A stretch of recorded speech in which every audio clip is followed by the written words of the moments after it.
ইসলামে নামাজ আছে, রোজা আছে, হজ আছে, দাড়ি আছে, ইনসাফ ইনসানিয়ত নাই, সত্য, গরিবকে খানা খাওয়ানো, বড়দের সম্মান, ছোটদের স্নেহ, ন্যায় প্রতিষ্ঠিত করা, অন্যায় মিটানো, এগুলো সব ইসলামের কাজ।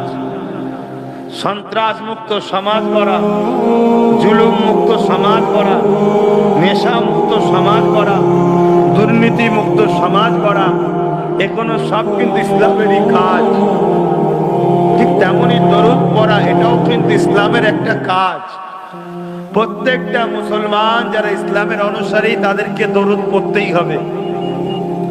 সে পীর সাহেব হোক আর মুরিদ হোক, আলেম হোক, সাধারণ লোক হোক, নেতা হোক আর প্রজা হোক, আমির হোক আর গরিব হোক, তুমি যদি বলো আমি ইসলামের অনুসারী, তোমাকে, তোমার আব্বাকে, গোষ্ঠী সবাইকে নবী মুহাম্মদ সাল্লাল্লাহু আলাইহি ওয়াসাল্লামের উপরে দরুদ পড়তেই হবে। জোরে বলুন সুবহানাল্লাহ।